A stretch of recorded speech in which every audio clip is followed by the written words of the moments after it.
My husband called me worthless after 15 years of marriage, humiliating me in front of his executive team at our anniversary dinner. He laughed as I sat there, devastated by his cruel words. The next morning, I walked into his company's emergency board meeting and revealed I'd been quietly acquiring shares for years. The look on his face when I opened my portfolio showing I owned 51% of his company is something I'll never forget. But the real story is about how financial independence changed everything. Not just for me, but for every person in that company who had been overlooked and undervalued for far too long. Before we jump back in, tell us where you're tuning in from, and if this story touches you, make sure you're subscribed, because tomorrow I've saved something extra special for you. It was supposed to be a celebration, 15 years of marriage, a milestone worth commemorating. I'd spent weeks planning the perfect evening at Luminosa, the upscale restaurant where Nathan had proposed a decade and a half earlier. The private dining room overlooked the city skyline. The champagne was perfectly chilled, and I'd even arranged for the chef to recreate the exact menu from our wedding reception. Every detail had been carefully considered, right down to the custom cufflinks I'd had made for him. Platinum with his company's logo engraved in sapphires, his favorite stone. I should have known something was wrong when Nathan texted me an hour before our reservation, asking if he could bring a few colleagues to our anniversary dinner. "It's important, Caroline," he'd written. "Jameson wants to discuss the Westlake acquisition, and this might be our only chance before they make a decision." 15 years of marriage had taught me that in Nathan's world, business always came first, even on our anniversary. So I'd swallowed my disappointment and simply replied, "Of course." A few colleagues turned out to be his entire executive team. 7 men and 2 women, all dressed in impeccable business attire, all carrying sleek leather portfolios, all looking slightly uncomfortable to be intruding on what was clearly meant to be a romantic evening. I greeted each of them with the practiced smile I'd perfected over the years as the supportive wife of Everest Technologies founder and CEO. "Caroline, you're a saint for letting us crash your anniversary," Jameson Wallace said, air-kissing my cheek. As Nathan's COO and oldest friend, he had watched our relationship evolve from its early days. "We'll try to keep the shop talk to a minimum." But minimum turned out to be maximum.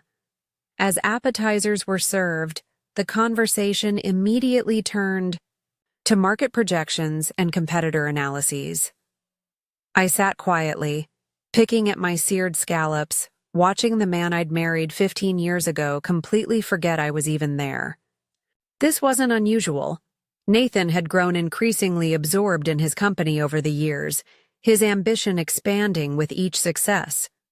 What had begun as a small tech consulting firm had grown into a major player in enterprise software, and with that growth, Nathan had changed too. "The Westlake deal could push us into the Fortune 500 next year," Nathan was saying, his eyes gleaming with that familiar hunger I'd seen so many times before. "Their client list alone is worth the purchase price." I sipped my champagne and glanced at my watch. We were 45 minutes into our anniversary dinner, and Nathan hadn't so much as acknowledged the occasion. I decided to gently redirect. "Perhaps we could pause the business discussion for just a moment," I suggested, my voice softer than I intended. I actually had something I wanted to share with Nathan tonight. The table fell awkwardly silent. Several executives glanced at their watches or suddenly became fascinated with the artful plating of their appetizers. Nathan looked at me with barely concealed irritation. "Caroline, we're in the middle of something important here," he said, his tone making it clear that whatever I had to share couldn't possibly compare to the Westlake acquisition. I took a deep breath. I know, and I'm sorry to interrupt, but tonight is special, and I've been waiting for the right moment to tell you something that I think could actually help with your business plans. This caught his attention, if only because I rarely involved myself in his business affairs. Not because I lacked interest or understanding. I had an MBA from Wharton and had worked as an investment strategist for 8 years before we decided I would step back to manage our home life and Nathan's increasingly demanding social calendar. It was more that Nathan had made it clear over time that he preferred to keep his work and home lives separate, at least when it came to my input. Help with my business plans? Nathan repeated, a hint of amusement in his voice. That's unexpected. I reached into my purse and pulled out a slim leather portfolio of my own, burgundy, not black like the others at the table. I've been doing some research on alternative financing options for the Westlake acquisition. I know you're concerned about taking on too much debt, and I think I've found a solution that would allow you to maintain control while reducing the risk. The amusement in Nathan's eyes hardened into something colder. You've been researching my company's financing options? I nodded, opening the portfolio and removing the document I'd prepared. I have some connections from my previous work, and I've been keeping up with the industry. I think there's a way to structure this that— Caroline, Nathan interrupted, his voice sharp enough to make me flinch. What exactly makes you think you understand the complexities of what we're trying to accomplish here? I hesitated, suddenly aware of the 10 pairs of eyes fixed uncomfortably on me. I just thought— That's the problem, Nathan said, placing his napkin on the table with deliberate precision. You just thought, after being out of the business world for what, a decade now? You thought you could waltz in with some half-baked financing idea for a $100 million acquisition? The silence around the table deepened. I felt heat rising in my cheeks but pressed on. Nathan, I'm not just speaking theoretically. I've actually spoken with Mariana Chen at Vantage Capital, and she indicated that— Nathan's laugh cut through. My explanation like a knife, sharp, cold, and utterly dismissive. You called Mariana Chen? My God, Caroline, do you have any idea how unprofessional that is? Approaching one of the top venture capitalists in the city behind my back? It wasn't behind your back, I said, my voice growing smaller despite my efforts to remain calm. I was trying to help. Nathan leaned back in his chair, looking around the table with an expression that invited his team to share in his exasperation. This gentleman, and ladies, he added with a nod to his female executives, is what happens when someone who arranges dinner parties and charity galas thinks they understand corporate finance. A few uncomfortable chuckles rippled around the table. Victoria Zhang, Nathan's newly appointed CFO, studied her wine glass with intense concentration, clearly wishing to be anywhere else. Jameson cleared his throat, perhaps about to attempt some diplomatic intervention, but Nathan wasn't finished. 15 years, he continued, gesturing toward me with his wine glass.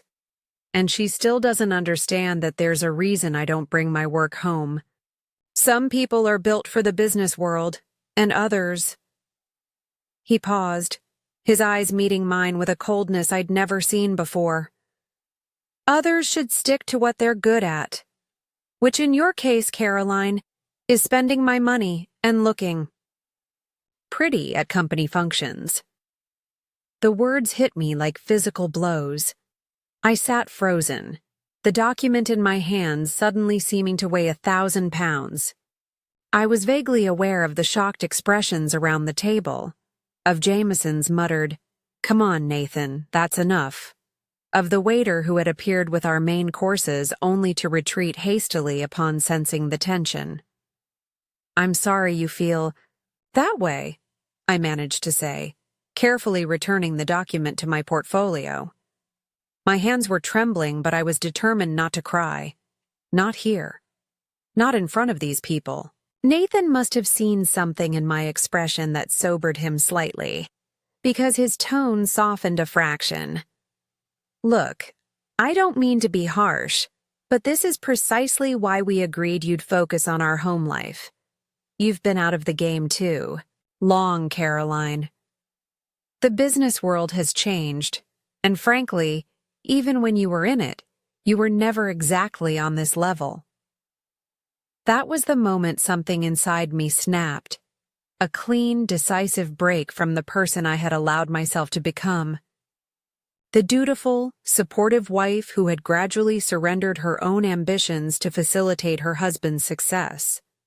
The woman who had convinced herself that managing their social calendar and serving as the perfect corporate spouse was fulfilling. Enough. Preparing and narrating this story took us a lot of time, so if you are enjoying it, subscribe to our channel. It means a lot to us. Now back to the story.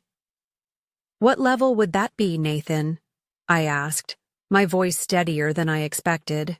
The level where you've been leveraging yourself to the brink of insolvency trying to keep up with competitors who are 3 steps ahead of you technologically? Nathan's eyes widened in surprise, then narrowed dangerously. You have no idea what you're talking about, don't I? I picked up my champagne glass, taking a deliberate sip before continuing. Your last 3 quarterly reports showed declining margins that you've been masking with one-time asset sales. Your R&D department has had 0 breakthrough innovations in the past 18 months, while Meridian and Tech Dynamics have both launched next-generation platforms. And your attempt to diversify into cloud services has been a cash drain with minimal market penetration. The table had gone deathly quiet. Several executives exchanged alarmed glances, perhaps wondering how the CEO's supposedly clueless wife was reciting internal performance metrics that some of them might not even have been aware of. Nathan's face had drained of color, his earlier confidence replaced by something closer to panic. This is completely inappropriate, Caroline. Is it? I placed my glass down carefully. More inappropriate than calling your wife of 15 years worthless at her anniversary dinner? More inappropriate than inviting your entire executive team to witness her humiliation? I stood up, gathering my purse and portfolio. I think I'll skip the main course. Don't worry about the bill. I've already taken care of it. Consider it my anniversary gift, since you seem to have forgotten. As I turned to leave, Nathan grabbed my wrist, his fingers digging in painfully. Where do you think you're going? You can't just... Let go of me, Nathan. My voice was low but firm. When he didn't immediately comply, I added, unless you want to add physical intimidation to tonight's display in front of your colleagues. His hand dropped away as if burned. I looked around the table, meeting the eyes of each person there. Some looked embarrassed, others curious. A few, particularly Victoria Zhang, seemed to be reassessing me entirely. Enjoy your dinner, everyone. I apologize that our anniversary celebration turned into whatever this is. I'd say it's been a pleasure knowing you all these years, but after tonight, I'm not sure that would be entirely truthful. With that, I walked out of the private dining room, through the main restaurant, and into the cool evening air. Only when I reached my car did I allow the first tears to fall. Not tears of humiliation or heartbreak, but of relief. Relief that, finally, after 15 years of gradual erasure, I had found my voice again. I drove aimlessly for a while, the city lights blurring through my tears. Eventually, I found myself parked at the lookout point where Nathan and I had spent countless evenings during our early days together, planning our future with the optimism of youth. The irony wasn't lost on me as I watched the distant glow of the city where we had built our life. A life that had slowly become more like a beautifully decorated prison. My phone buzzed repeatedly with messages and calls from Nathan, which I ignored. Instead, I called the one person who had never stopped seeing me as more than Nathan Turner's wife. Eleanor Blackwood. My former mentor answered on the second ring.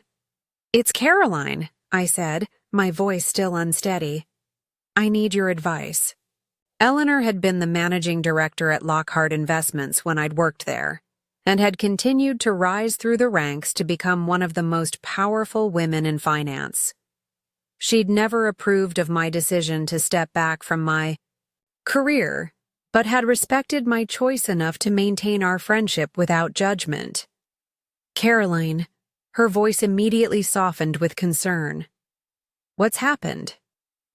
I gave her the condensed version of the evening's events, my words tumbling out, in a rush of pent-up frustration and hurt. When I finished, the line was silent for a moment. "Are you at home?" Eleanor finally asked. "No, I can't face going back there tonight." "Then come to me. You know where I am." 20 minutes later, I was sitting in Eleanor's penthouse living room, a glass of scotch in my hand despite rarely drinking anything stronger than wine. The panoramic views of the city seemed to emphasize how far I'd drifted from the ambitious young woman I'd once been. The woman who had dreamed of having her own view from the top someday. "You've been preparing for this moment," Eleanor said. It wasn't a question. I nodded, taking a small sip of the scotch and welcoming its warming burn. "Not this exact scenario. But yes, I've been making arrangements." "Tell me."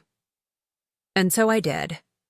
I told her about the gradual awakening that had begun 3 years earlier, when I'd accidentally discovered financial discrepancies while organizing Nathan's home office. How those discoveries had led me to quietly resume my financial education, updating my outdated knowledge through online courses and private consultations with trusted former colleagues. How I'd begun to systematically track Everest Technologies' performance, noting the widening gap between Nathan's confident proclamations at home and the reality reflected in the company's public filings. Most significantly, I told her about the inheritance I'd received from my grandmother 2 years ago, money Nathan didn't know about because it had come through a family trust that predated our marriage. Money I had strategically invested in Everest Technologies stock, purchasing shares through various vehicles to avoid triggering reporting requirements. Share by share, month by month, I had gradually accumulated a significant ownership position in my husband's company. "How significant?" Eleanor asked, her expression shifting from sympathy to professional interest. I pulled out my phone, opening a secure investment app and turning the screen toward her. Eleanor's eyebrows rose as she processed the information. 48%? She said, clearly impressed. "That's remarkably close to control." 48.7 as of yesterday, I corrected. "And I have options on another 3% that can be exercised with a single phone call." Eleanor set down her scotch, studying me with new respect. 51%. "You're the majority shareholder of your husband's company, and he has no idea." I nodded, feeling a strange mixture of pride and trepidation. Nathan has been so focused on maintaining his 30% stake against institutional investors that he never thought to look at the individual retail investors. He's been fighting off what he sees as wolves at the door, never realizing that the real threat was already inside the house. "What are you planning to do with this control?" Eleanor asked, her tone now that of a fellow strategist rather than a concerned friend. I leaned back in my chair, looking out at the city lights. That depends on what happens tomorrow. I know that there's an emergency board meeting scheduled for 9 a.m. The Westlake acquisition is in trouble because of financing concerns. Concerns I tried to address tonight before Nathan shut me down.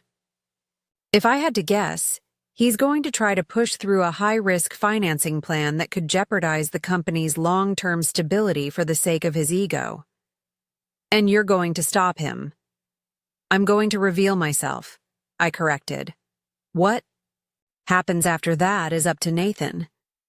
He can either work with me to find a better solution or you'll use your majority stake to force his hand, Eleanor finished for me. She was silent for a moment, then raised her glass in a toast. To the unexpected consequences of underestimating a woman's worth. I raised my glass in return, but didn't drink immediately. I never wanted it to come to this, Eleanor. I loved him. I believed in him. I thought we were building something together. Perhaps you still are, she said carefully. Just not in the way either of you expected. We talked late into the night, refining my strategy for the morning's confrontation. Eleanor offered her guest room, but I declined. Instead, I checked into the Four Seasons downtown, using my private credit card that Nathan didn't know about. In the morning, I would need to be well-rested and impeccably presented. The woman who walked into that boardroom would bear little resemblance to the wounded wife who had fled the restaurant. I slept surprisingly well, perhaps because I had finally committed to a path after years of quiet preparation. When I awoke, I felt a clarity I hadn't experienced in years. I ordered room service breakfast and laid out the outfit I had brought with me. Not the designer dress I would have worn to accommodate Nathan's preference for a decorative spouse, but a sharply tailored charcoal suit that conveyed authority and competence.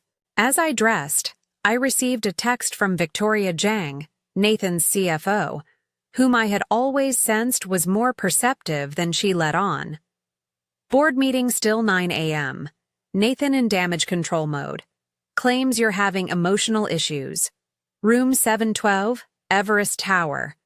Security has been notified to expect you. I smiled at the message, appreciating both its practical information and the subtle indication of where Victoria's loyalties might lie. I texted back a simple, "Thank you," and finished preparing. The drive to Everest Tower felt surreal, as if I were heading toward a movie scene rather than a moment that would change the course of my life. The building itself, a gleaming spire of glass and steel in the heart of the financial district, had always represented Nathan's achievement to me. Now I saw it differently, not as his triumph, but as an opportunity that belonged partly to me.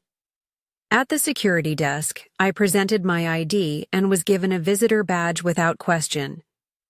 The elevator ride to the 7th floor gave me a few moments of solitude to center myself. When the doors opened, I strode confidently down the hall toward room 712, my heels clicking purposefully on the marble floor. I could hear Nathan's voice as I approached the boardroom, that familiar authoritative tone he used when he was trying to control a narrative. Completely blindsided me with this bizarre behavior. I've scheduled an appointment with Dr. Levinson for her next week. Obviously, the stress of our anniversary triggered something. Now, about the Westlake financing? I pushed open the boardroom door without knocking. The conversation halted immediately as every head turned toward me.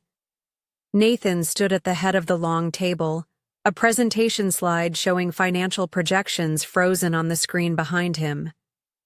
The 12 members of Everest's board of directors, a mix of venture capitalists, industry veterans, and independent directors, were seated around the table, along with key members of the executive team from the previous night's dinner. "Caroline," Nathan said, recovering quickly and forcing a concerned smile. This isn't a good time. We're in the middle of an important meeting. I'm aware, I replied calmly, closing the door behind me. That's why I'm here. I walked to the opposite end of the table from Nathan, setting my burgundy portfolio down with deliberate precision. Good morning, everyone. For those who don't know me, I'm Caroline Turner, Nathan's wife of 15 years, and as of this morning, the majority shareholder of Everest Technologies. The room erupted in confused murmurs. Nathan's face went through a rapid sequence of emotions, confusion, disbelief, then dawning horror as he began to process the implications of my statement. That's ridiculous, he finally managed. You can't possibly. 51.7%, I said, opening my portfolio and removing a document prepared by my financial advisors overnight. I've had copies made for everyone. I began passing the documents around the table. As you'll see, I've been acquiring shares gradually over the past 24 months through various investment vehicles. All perfectly legal, all properly disclosed in SEC filings, though I understand how the dispersed nature of the acquisitions might have obscured the overall pattern. The board members were frantically flipping through the documents, some already pulling out phones to verify the information. Nathan remained frozen, his presentation forgotten. This is impossible, he finally said, his voice hollow with shock. Where would you even get the money to? My grandmother's trust, I supplied. The one you dismissed as hardly worth the paperwork when I inherited it. Turns out, prudent investment can make even a modest inheritance quite significant over time. Victoria Jung was the first to recover her professional composure. These numbers appear accurate based on our shareholder registry, she confirmed, looking up from her tablet.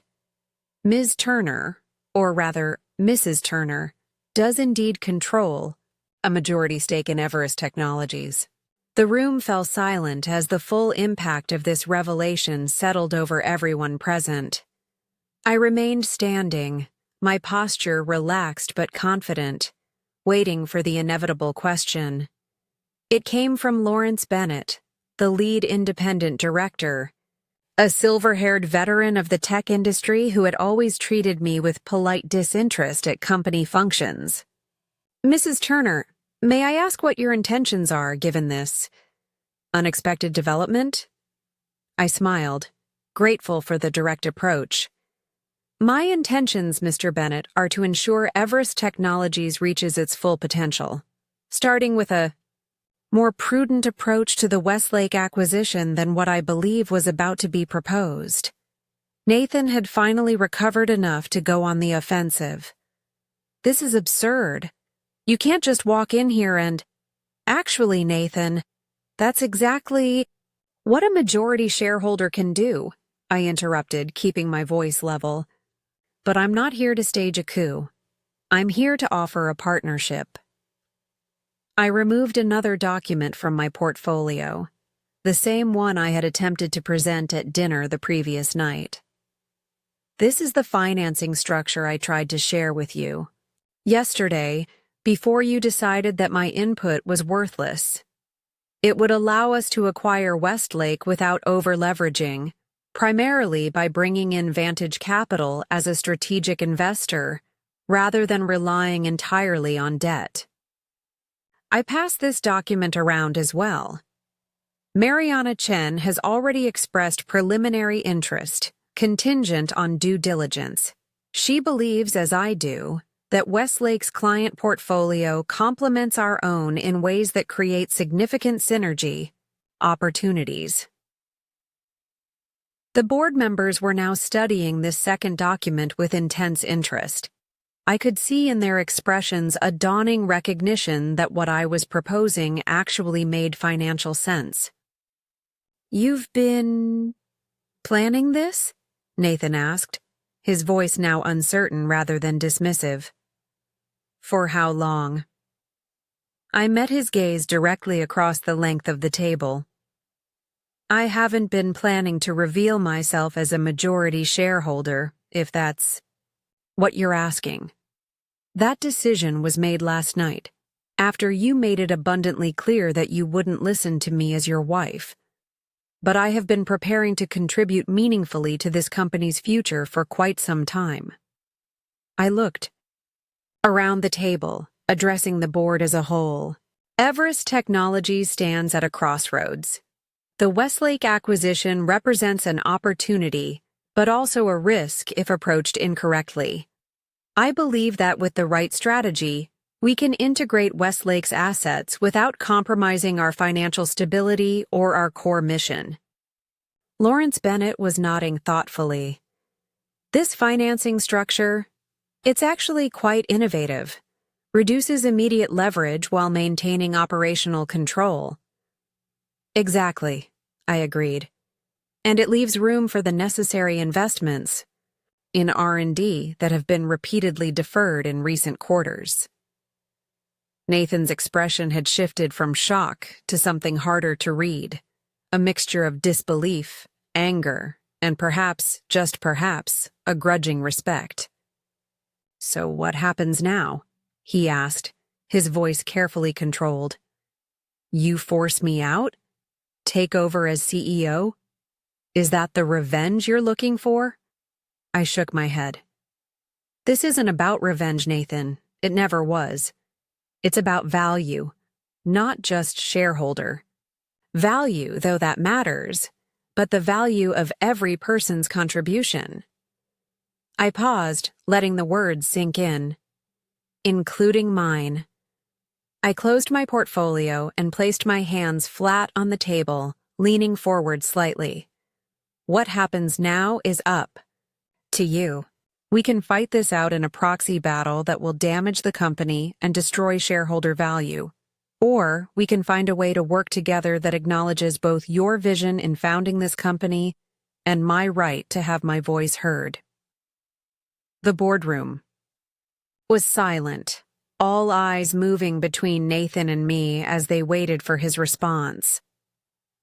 The man who had called me worthless less than 24 hours earlier now faced a choice that would define not just our future, but the future of the company he had built. And in that moment, standing at the opposite end of that boardroom table, I knew that regardless of what Nathan decided, I had already reclaimed something precious that I had gradually surrendered over 15 years of marriage. My sense of self-worth. Not defined by my relationship to him, but by my own capabilities, my own judgment, my own vision. The woman who had fled the restaurant in tears the night before was gone. In her place stood someone stronger, someone who had finally remembered her own value. The next 2 weeks unfolded with a momentum that transformed both Everest Technologies and my own sense of purpose. Each morning began with strategy sessions where my proposals, once dismissed by Nathan as unrealistic, were now being carefully considered and increasingly adopted. Afternoons were spent conducting department reviews, speaking directly with employees at all levels, and uncovering both problems and opportunities that had been obscured by years of hierarchical management.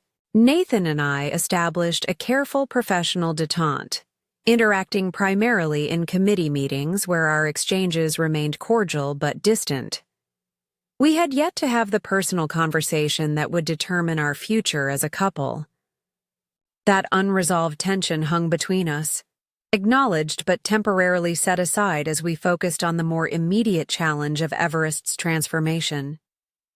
On the Wednesday of my 3rd week as a board member, Victoria Zhang knocked on the door of the office I had been assigned. Notably, not the small, windowless space traditionally reserved for visiting executives, but a corner office that had previously belonged to a recently departed senior VP. "Do you have a moment?" she asked, closing the door behind her. "Of course." I gestured to the chair across from my desk, noting the unusual tension in her typically composed demeanor. Victoria placed a folder on my desk. I've been reviewing our financial projections for the Westlake acquisition, incorporating your financing structure. Something didn't add up, so I dug deeper into their quarterly filings. She tapped the folder. Their reported cloud services revenue is significantly overstated. By my calculation, at least 40%. I felt a chill of recognition.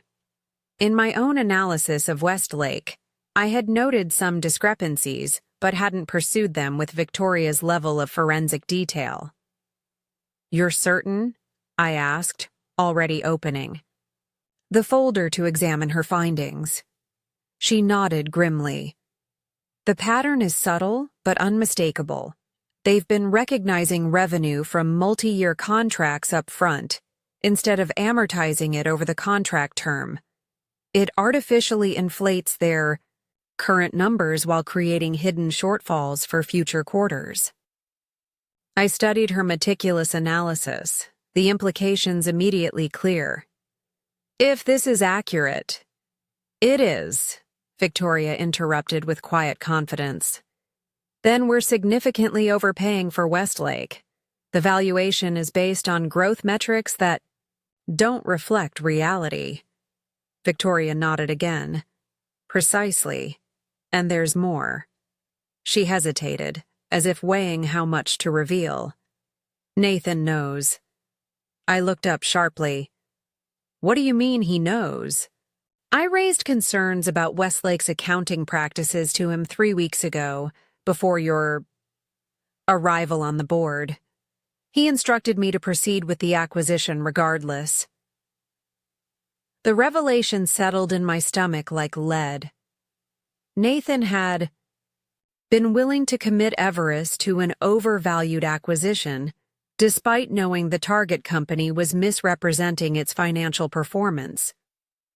It wasn't just poor business judgment, it bordered on fiduciary negligence.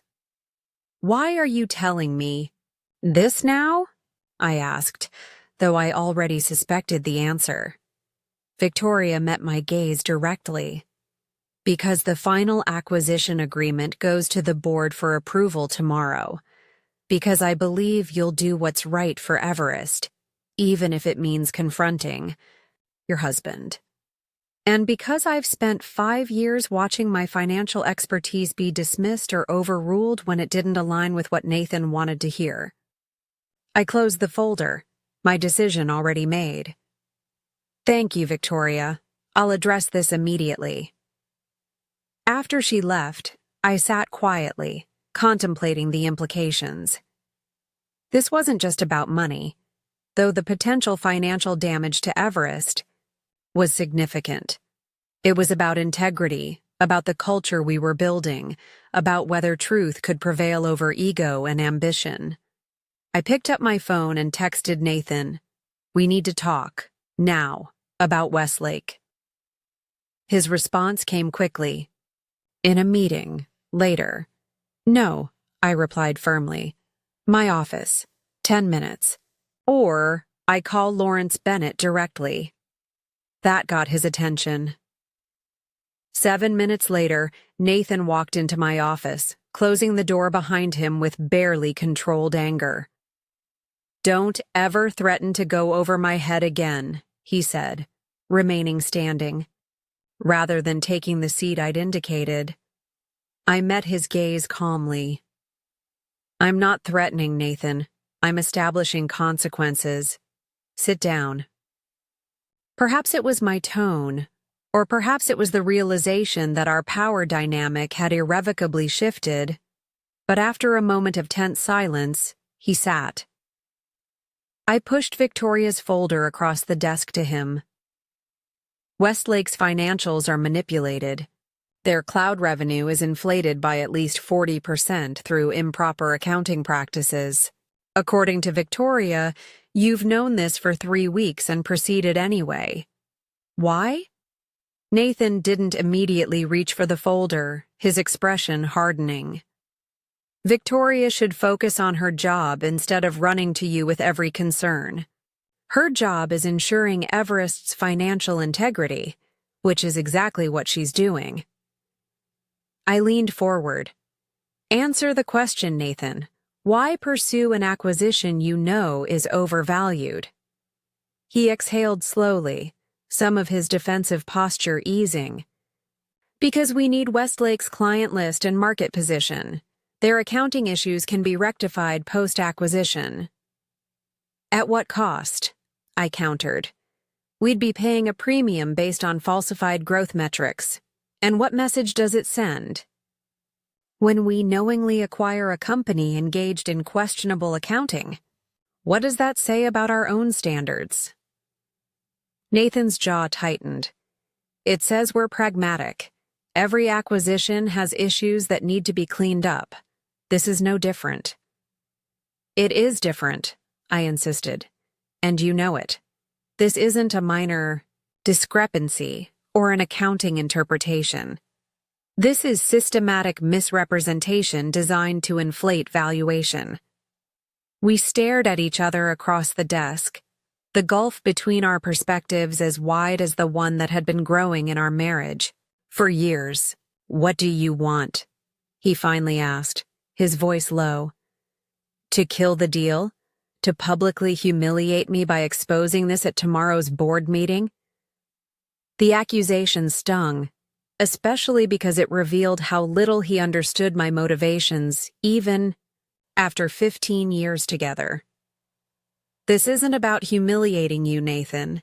It's about doing what's right for Everest. I stood up, moving to the window that overlooked the city where both our personal and professional lives had unfolded. I want to renegotiate the deal at a valuation that reflects Westlake's actual performance.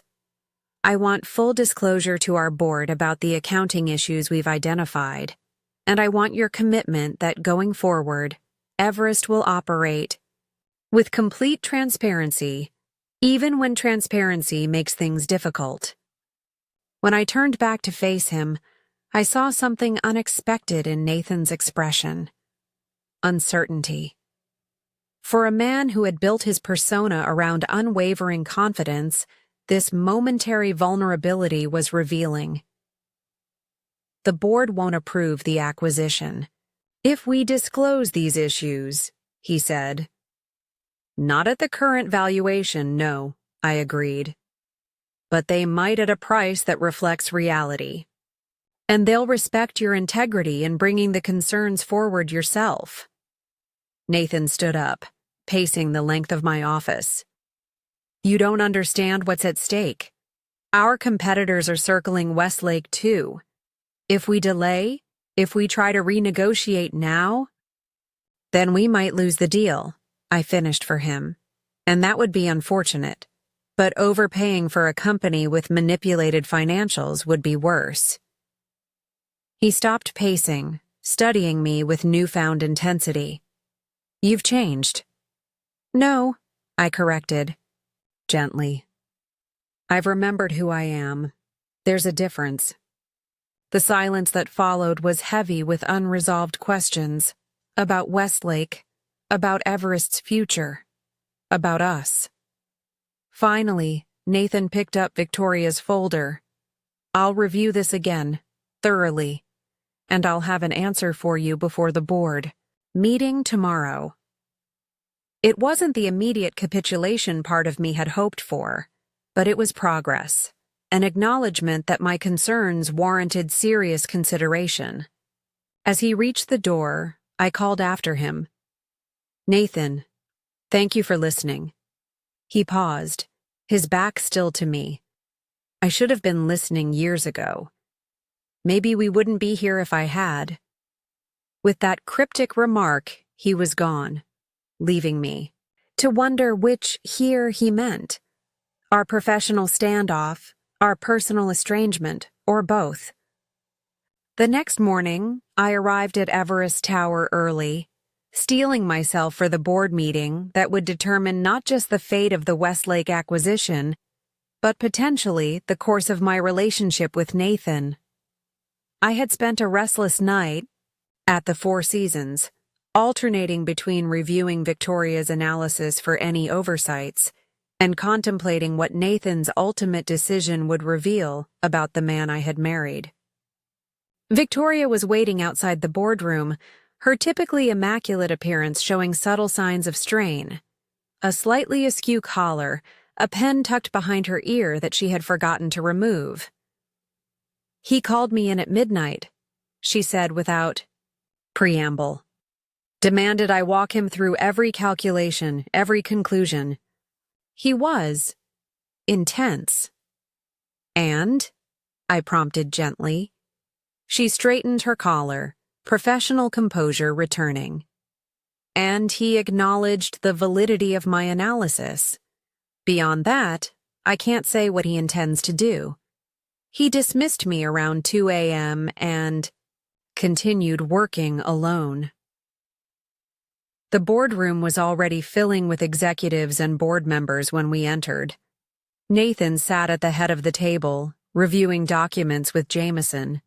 He glanced up briefly as I took my seat, his expression giving nothing away. Lawrence Bennett called the meeting to order promptly at 9 a.m. "Good morning, everyone. Our primary agenda item today is the approval of the Westlake Technologies acquisition. Mr. Turner, would you like to present the final terms?" All eyes turned to Nathan. This was his moment, to proceed with the flawed acquisition as planned, or to demonstrate the leadership integrity that the situation demanded. I held my breath, suddenly aware that this decision would reveal more about the man I had married than 1,000 private conversations. Nathan stood, his posture straight, his expression serious. "Thank you, Lawrence. Before we discuss the terms, I need to bring a significant matter to the board's attention." He glanced briefly in my direction before continuing.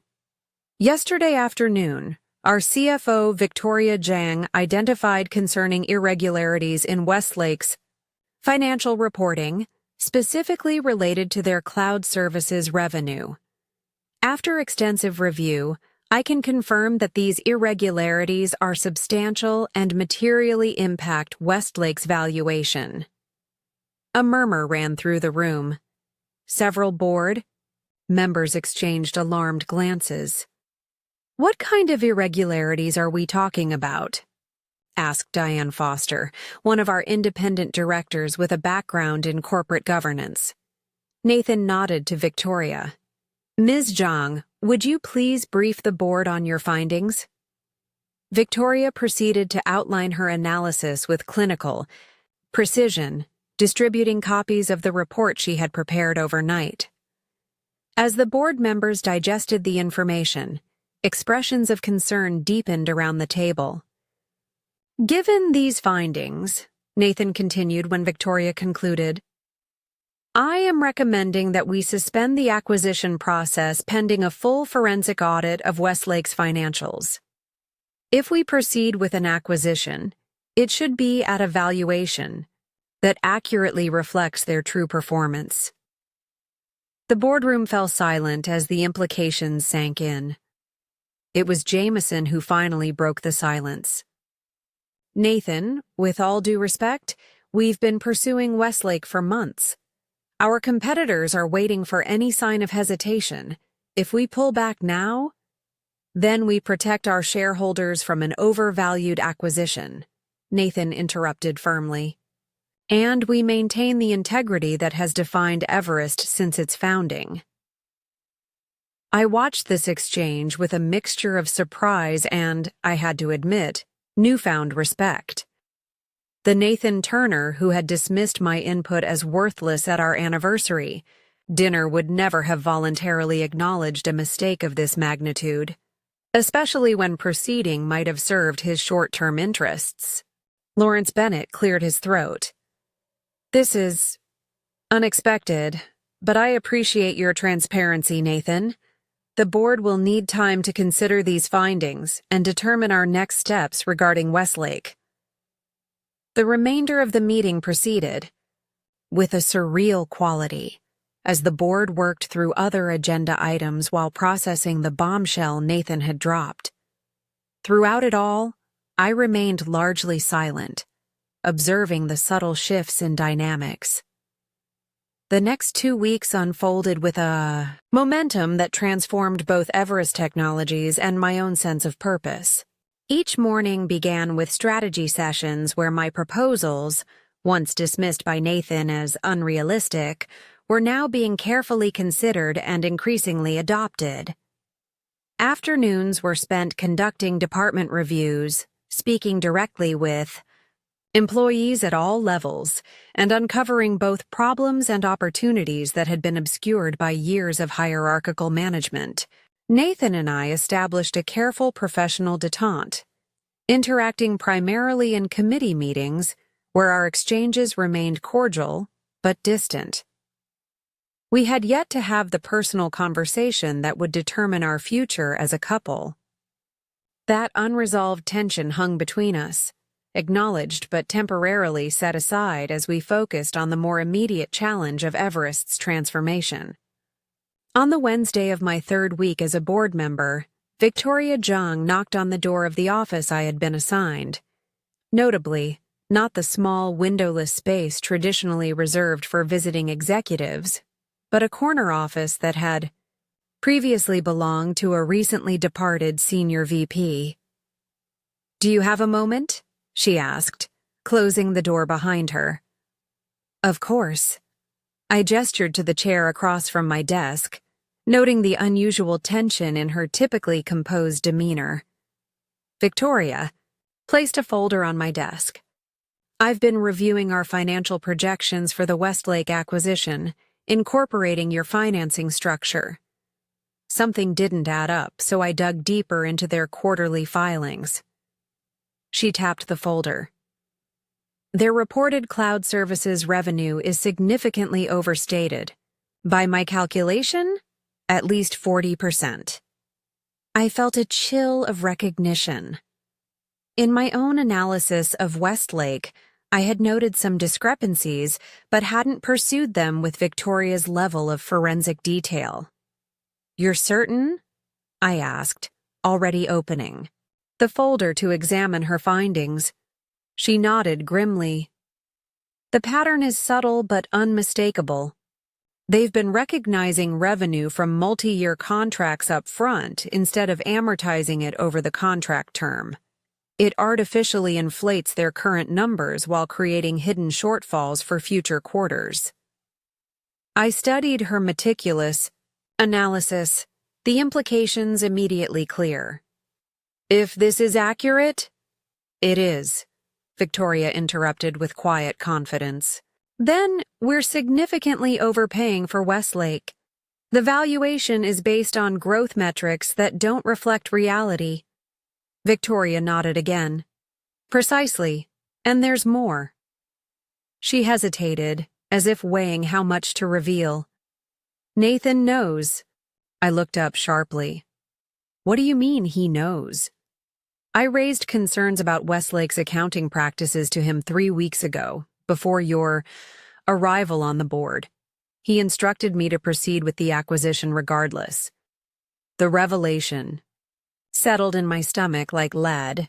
Nathan had been willing to commit Everest to an overvalued acquisition, despite knowing the target company was misrepresenting its financial performance.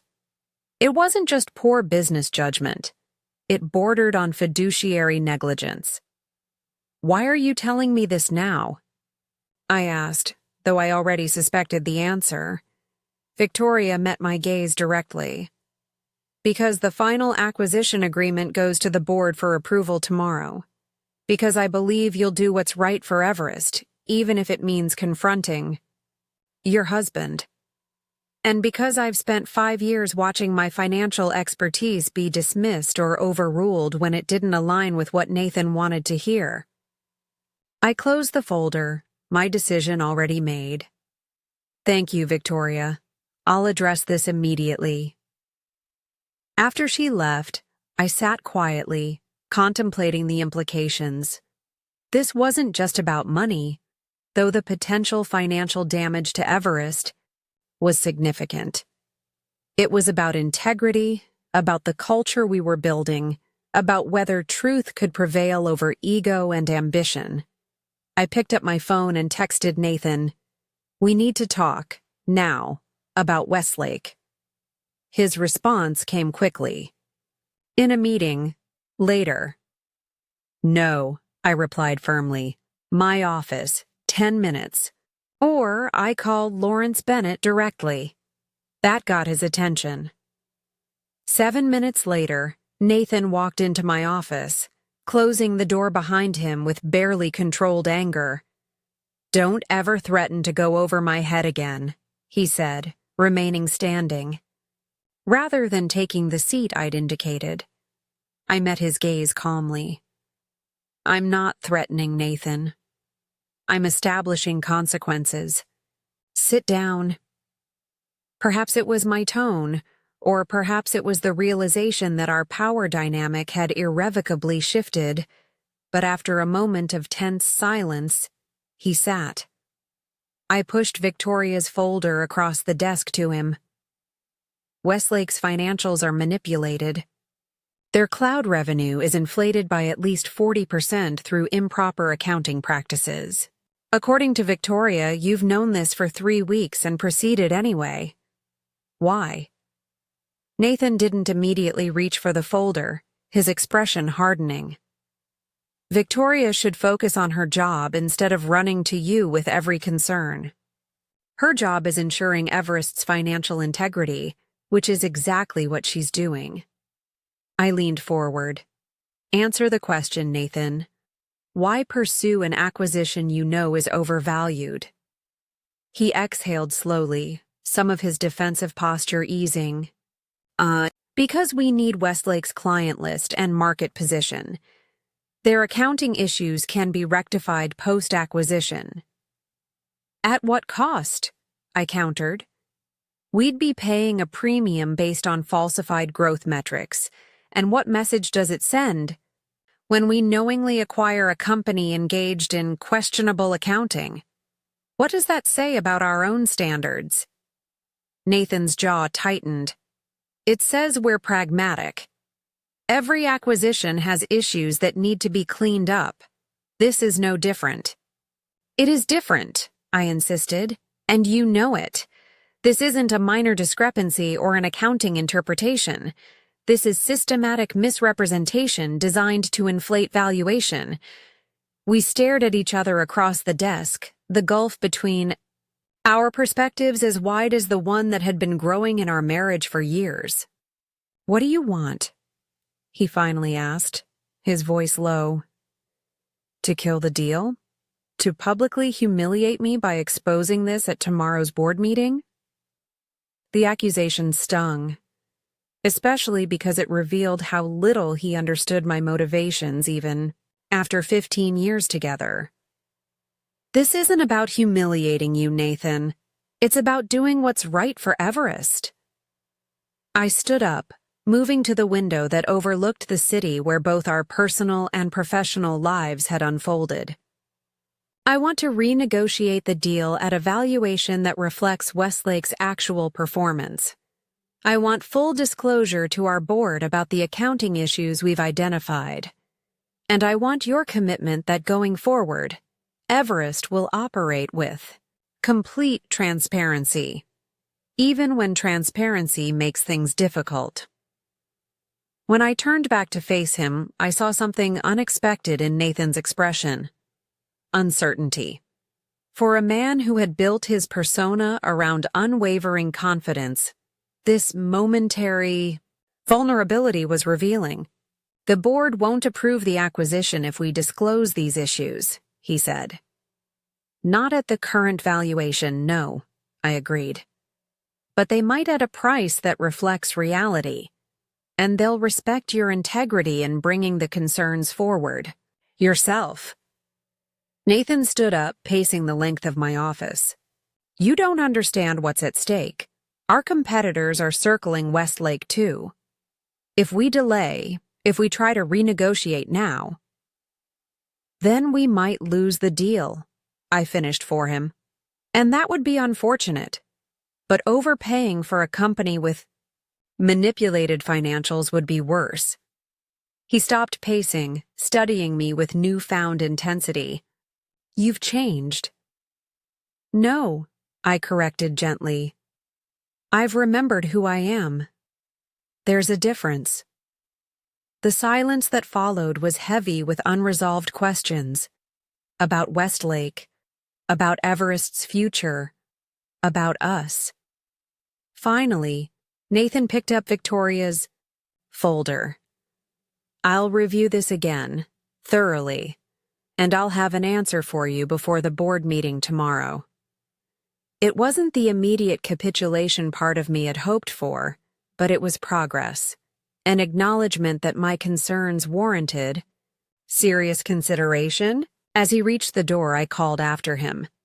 "Nathan, thank you for listening." He paused, his back still to me. "I should have been listening years ago. Maybe we wouldn't be here if I had."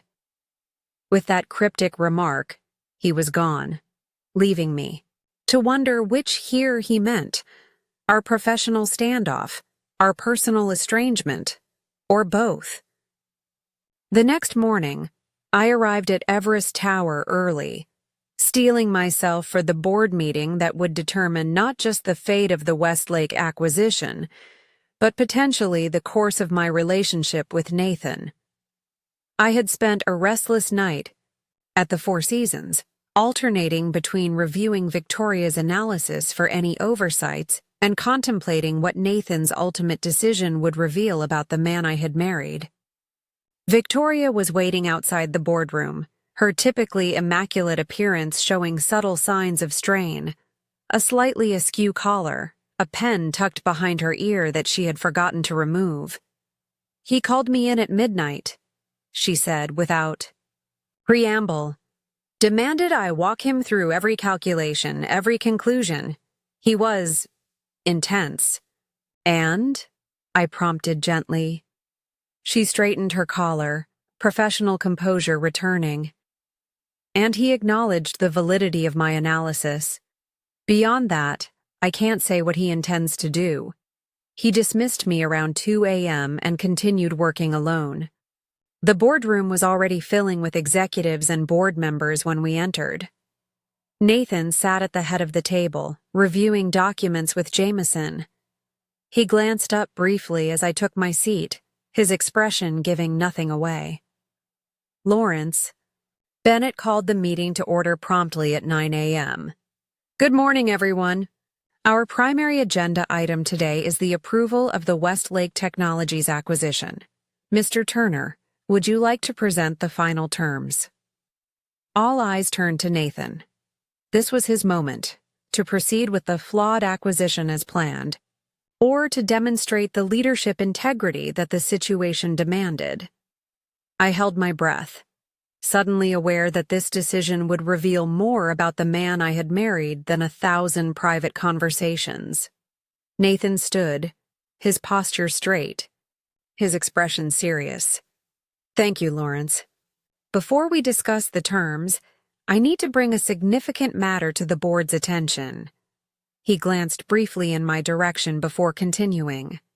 "Yesterday afternoon, our CFO, Victoria Jung, identified concerning irregularities in Westlake's financial reporting, specifically related to their cloud services revenue.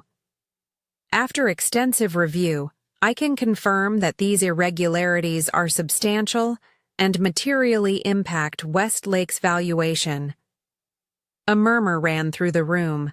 Several board members exchanged alarmed glances. "What kind of irregularities are we talking about?"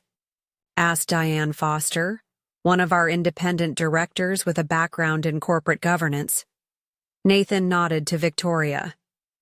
"Ms. Jung, would you please brief the board on your findings?" Victoria proceeded to outline her analysis with clinical precision, distributing copies of the report she had prepared overnight. As the board members digested the information, expressions of concern deepened around the table. "Given these findings," Nathan continued when Victoria concluded, I am recommending that we suspend the acquisition process pending a full forensic audit of Westlake's financials. If we proceed with an acquisition, it should be at a valuation that accurately reflects their true performance. The boardroom fell silent as the implications sank in. It was Jameson who finally broke the silence. Nathan, with all due respect, we've been pursuing Westlake for months. Our competitors are waiting for any sign of hesitation. If we pull back now, then we protect our shareholders from an overvalued acquisition, Nathan interrupted firmly. And we maintain the integrity that has defined Everest since its founding. I watched this exchange with a mixture of surprise and, I had to admit, newfound respect. The Nathan Turner who had dismissed my input as worthless at our anniversary dinner would never have voluntarily acknowledged a mistake of this magnitude, especially when proceeding might have served his short-term interests. Lawrence Bennett cleared his throat. This is unexpected, but I appreciate your transparency, Nathan. The board will need time to consider these findings and determine our next steps regarding Westlake. The remainder of the meeting proceeded, with a surreal quality, as the board worked through other agenda items while processing the bombshell Nathan had dropped. Throughout it all, I remained largely silent, observing the subtle shifts in dynamics as board members' perceptions of both Nathan and Victoria evolved in real time. When the meeting adjourned 2 hours later, several directors lingered to speak privately with Nathan. I gathered my materials slowly, giving him space for these conversations while trying to process my own conflicted emotions. Just as I was preparing to leave, Lawrence Bennett approached me. "A moment, Caroline?" he asked, gesturing toward a quiet corner away from the dispersing group. "Of course, Lawrence." The distinguished board chairman studied me thoughtfully. That was quite a development with Westlake. Nathan made the right call, though I suspect it wasn't easy for him. He paused, his expression calculating. "I wonder if your influence had something to do with his decision." I chose my words carefully. Nathan makes his own decisions. I simply believe in transparency, even when it's difficult. Lawrence nodded, a slight smile playing at the corners of his mouth. Just as I thought. You know, when you first appeared, in that boardroom 3 weeks ago, most of us assumed this was some sort of marital drama playing out in the corporate arena. And now? I asked, genuinely curious about how the board perceived my role. Now, he said deliberately, I believe Everest is fortunate to have you. Your financial acumen is evident, but more importantly, your moral compass seems to be exactly what this company needs right now. He glanced toward Nathan, who was still engaged in conversation across the room. Perhaps what its CEO needs as, well? Before I could respond, Lawrence excused himself, leaving me to contemplate his words. Moral compass. The phrase resonated in ways I hadn't expected. Throughout my years with Nathan, I had gradually surrendered not just my professional identity, but pieces of my ethical framework as well, accepting compromises in the name of support and harmony that the Caroline of my younger years would never have tolerated. I was still lost in thought when Nathan approached, his expression unreadable. "Walk with me?" he asked quietly. We left the boardroom together, an awkward silence stretching between us as we moved through the corridors of Everest Tower. Neither of us spoke until we reached the rooftop garden, a seldom-used corporate perk that Nathan had insisted on when designing the building years earlier.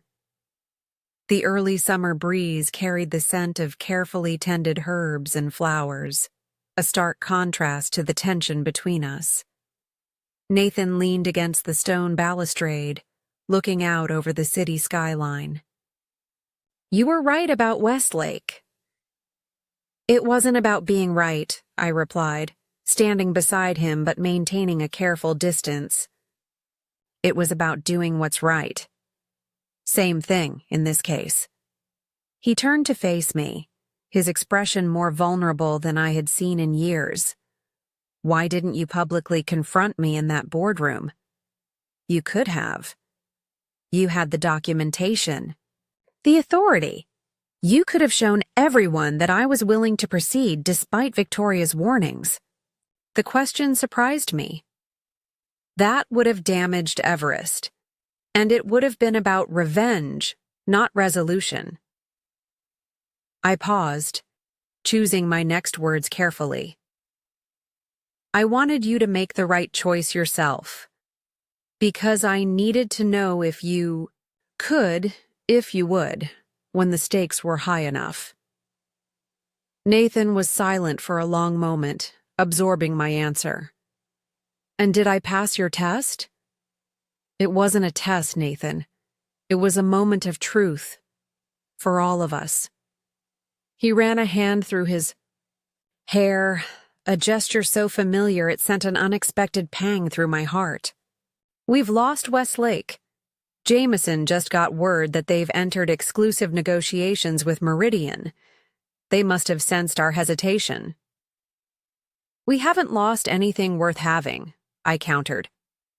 "A company built on fraudulent numbers would have been a poison pill, no matter how attractive their client list." Nathan's laugh held no humor. "That's what Victoria said, almost word for word. She's been trying to tell me that for weeks, but I wouldn't listen, just like I wouldn't listen to you at dinner that night." He turned back to the view, his shoulders slumped in a rare display of defeat. "I've spent 15 years not listening to the women around me, convinced I knew better." "What does that say about me, Caroline?" It was a genuine question, not a rhetorical one. Perhaps the most honest inquiry he had made in our marriage for years. I stepped closer, though still not touching him.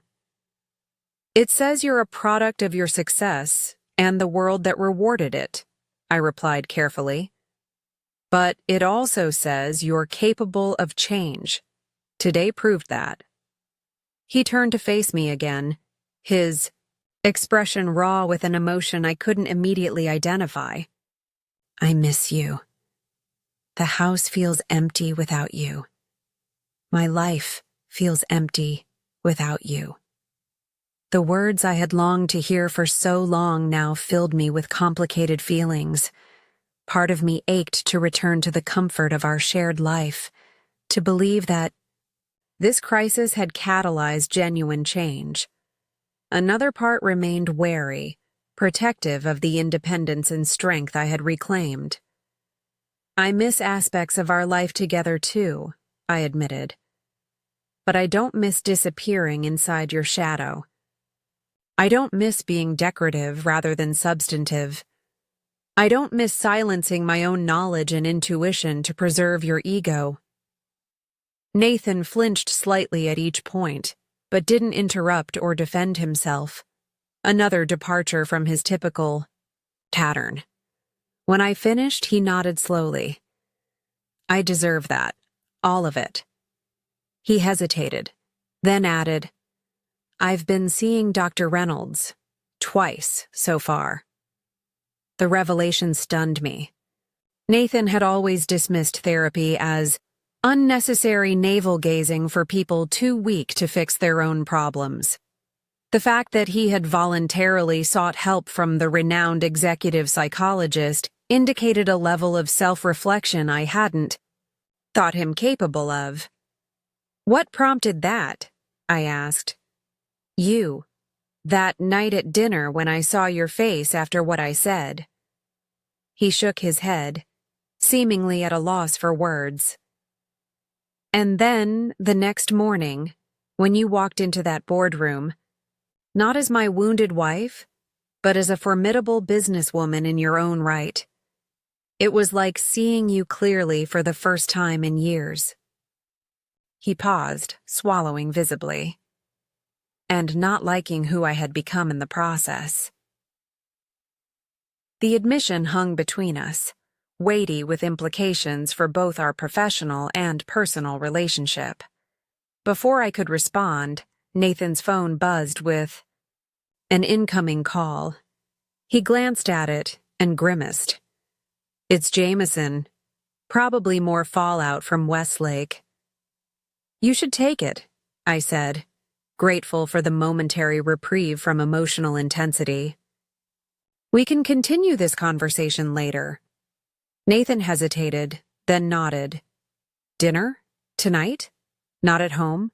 Not at Luminosa? Neutral territory. Just to talk."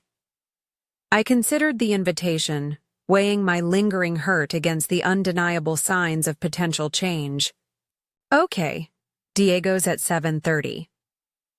I named a small Italian restaurant we had frequented in our early years, before Nathan's success had led him to prefer more exclusive establishments.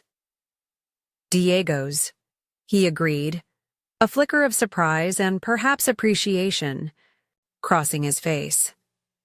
"I'll be there." As he took the call and walked to the far side of the garden, I remained at the balustrade, processing the unexpected turn our confrontation had taken.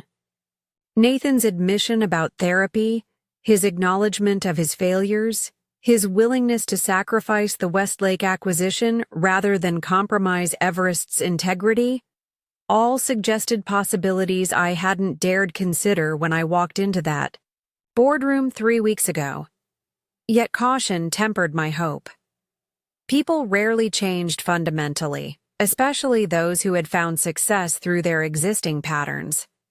Was Nathan capable of truly seeing me as an equal partner, both professionally and personally? Or would old habits reassert themselves once the shock of my financial revelation and subsequent assertiveness wore off?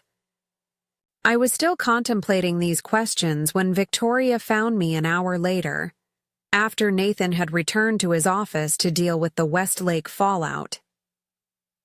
"Caroline," she called, approaching with uncharacteristic urgency. "I've been looking everywhere. For you." "What is it?" I asked, immediately alert to her tone. Meridian issued a press release about their Westlake acquisition.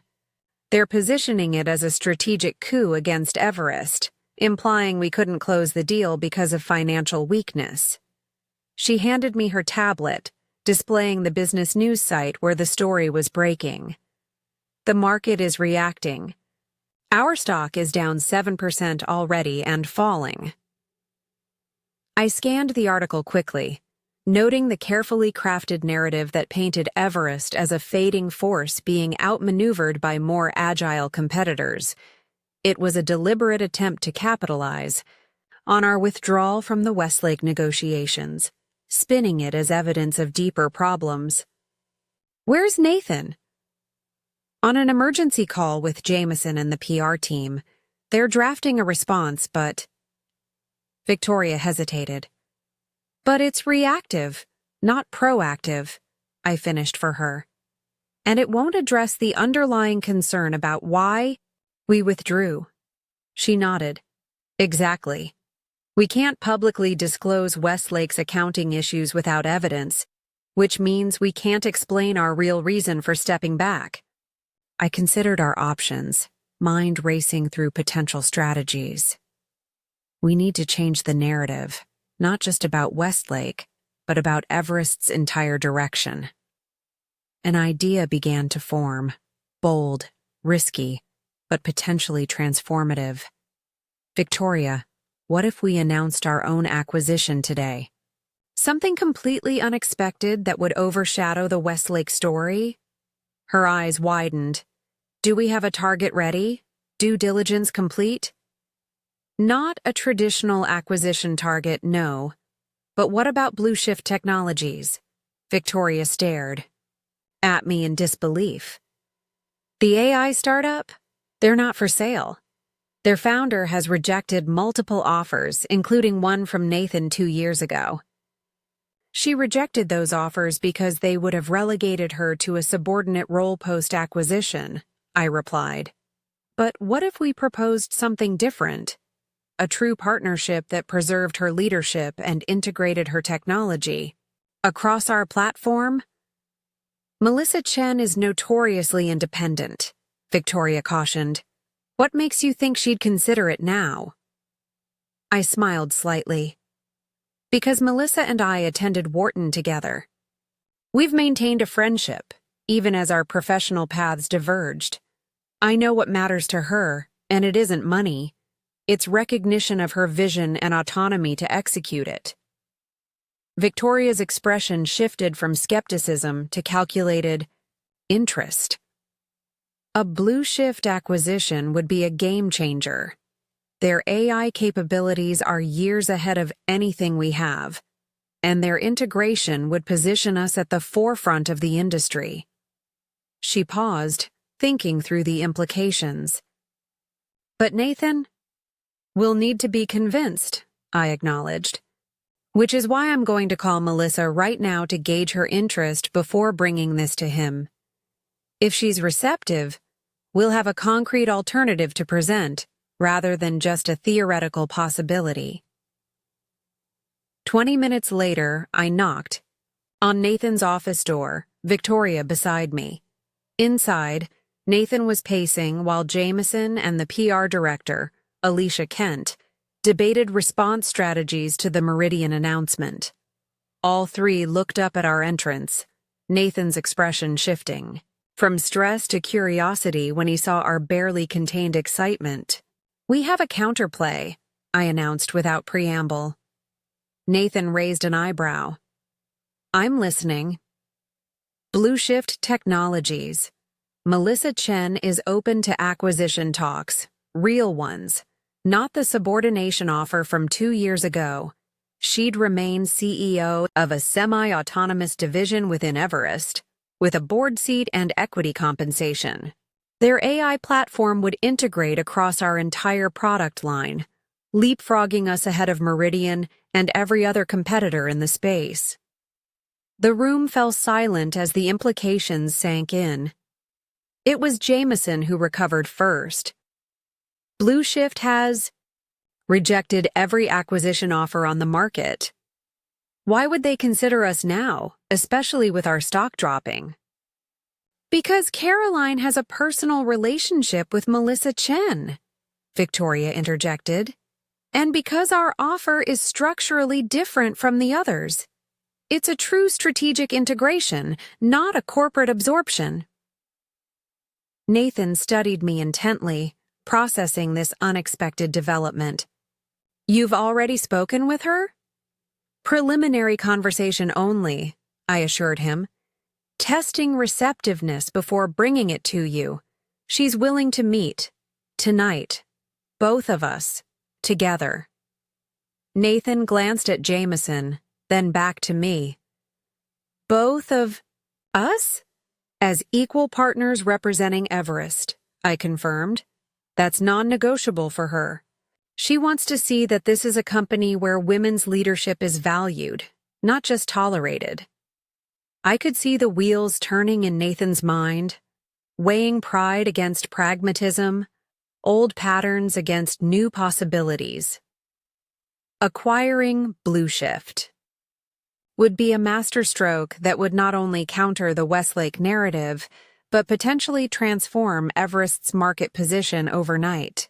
But it would require him to publicly acknowledge my role as his equal partner, something that would have been unthinkable just weeks ago. When and where? He finally asked. Her office, 9 p.m. I glanced at my watch, which means we need to prepare now and reschedule our dinner. Nathan nodded, already shifting into strategic mode. Jameson, get the executive team together. We need to be fully briefed on Blue Shift's technology and market position before this meeting. He turned to Alicia. Hold any press response on Westlake. If this Blue Shift possibility materializes, we'll want a completely different communication strategy. As the room erupted into purposeful activity, Nathan crossed to where I stood, lowering his voice for my ears only. This is why I fell in love with you, you know. This strategic brilliance. This ability to see opportunities where others see only problems. His eyes held genuine admiration, perhaps for the first time in years. I'd forgotten that. I'm sorry. The simple acknowledgement, both of my capabilities and his failure to recognize them, struck deeper than any grand gesture could have. Thank you for saying that, I replied quietly. Now, let's go make this happen. The next 6 hours passed in a blur of preparation. Nathan and I worked side by side with a seamless coordination that reminded me of our early days building Everest. Together, we briefed the executive team, developed initial integration scenarios, and outlined a valuation framework that would be fair to both companies. Throughout it all, I noticed subtle but significant shifts in Nathan's behavior. He actively solicited my input, credited my ideas when sharing them with others, and several times deferred to my judgment on strategic points. Whether this represented genuine evolution or merely situational adaptation remained to be seen, but it offered a glimmer of possibility I hadn't allowed myself to consider before. As we prepared to leave for our meeting with Melissa, Victoria pulled me aside in the hallway outside the conference room where we had been working. Whatever happens with Blue Shift, she said quietly, you've already changed Everest. Changed him. She nodded toward Nathan, who was deep in conversation with Jameson.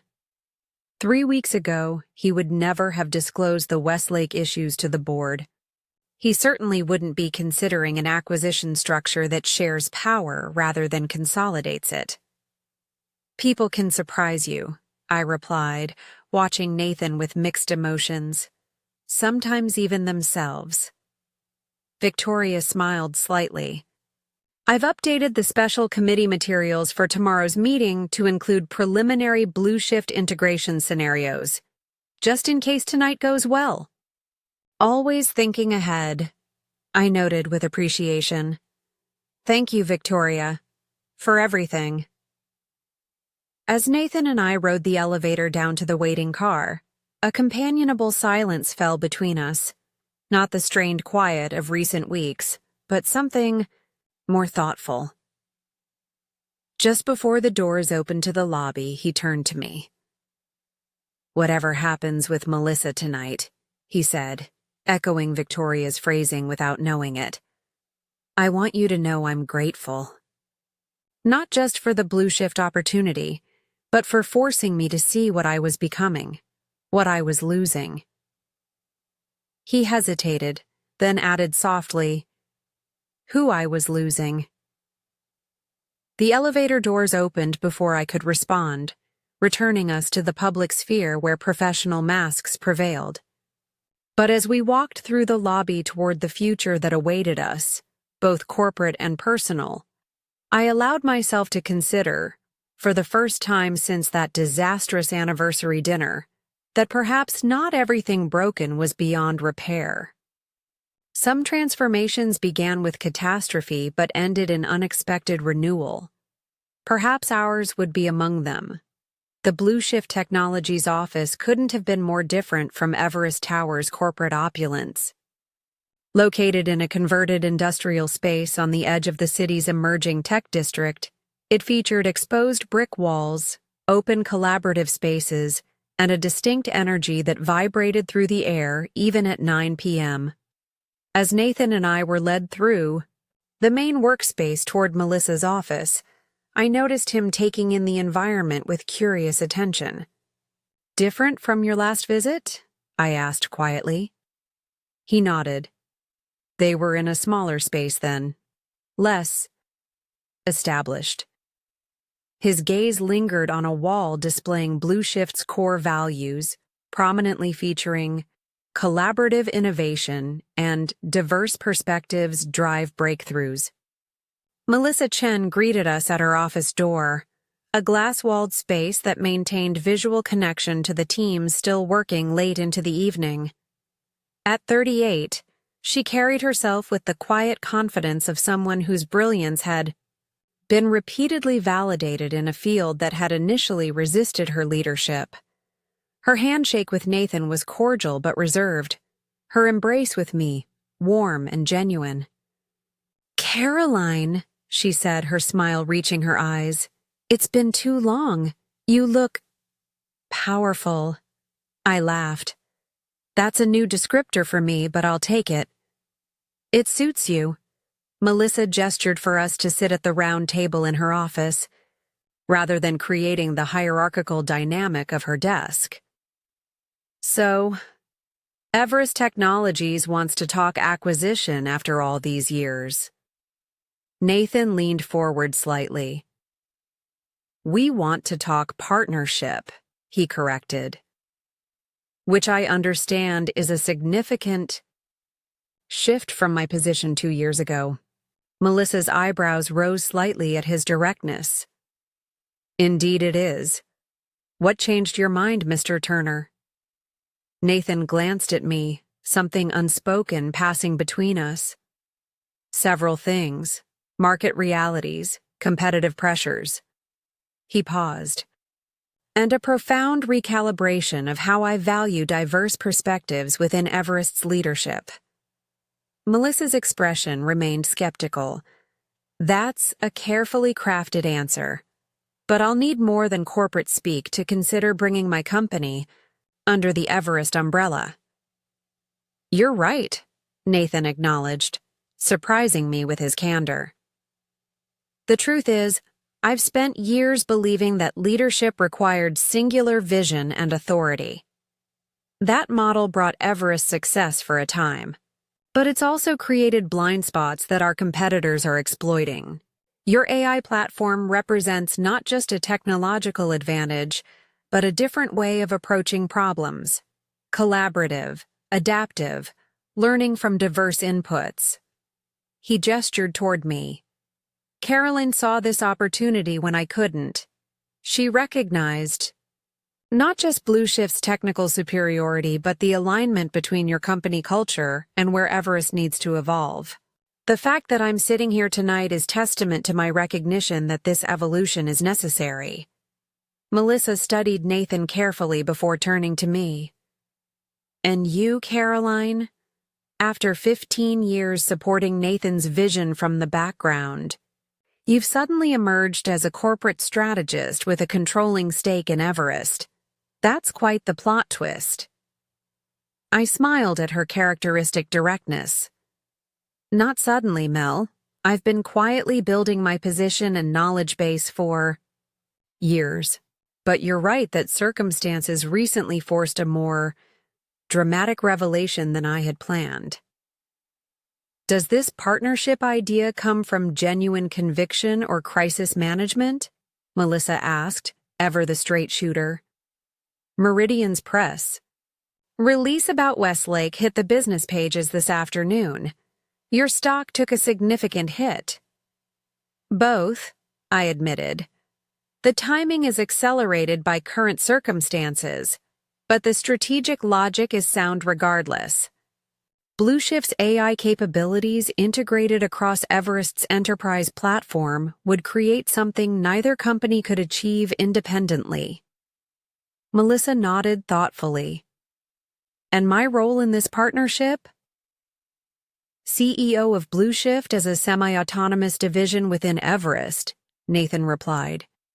"Board seat, equity compensation, full authority over your team and technology development. Strategic integration managed collaboratively between your leadership and ours." "With Caroline as my primary counterpart on integration?" Melissa asked, watching Nathan carefully. I held my breath, recognizing the implicit test in her question. 2 years ago, Nathan would have immediately asserted himself as the natural authority. His response now would reveal whether his stated commitment to new leadership dynamics was mere expediency or genuine evolution. Caroline will co-lead the strategic committee overseeing integration, Nathan confirmed without hesitation, along with myself and Victoria Zhang, our CFO. Day-to-day implementation will be determined by that committee based on operational needs and complementary strengths. Something in Melissa's posture relaxed slightly, a subtle but important shift.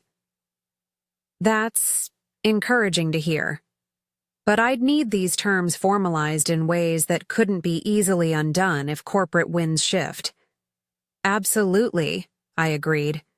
Structural protections embedded in the acquisition agreement, with specific board approvals required for any material changes to divisional autonomy. For the next 2 hours, the three of us outlined a preliminary framework that would protect Blue Shift's innovative culture while creating pathways for technological integration with Everest's core products. Throughout the discussion, I observed Nathan with newfound respect. He contributed his expertise while genuinely listening to Melissa's concerns and my suggestions, demonstrating a collaborative approach that I hadn't seen from him in years. As midnight approached, Melissa leaned back in her chair, a thoughtful expression on her face. This is not what I expected from tonight's meeting. I came prepared to deliver a polite but firm rejection. And now? Nathan asked. Now I'm intrigued enough to continue the conversation.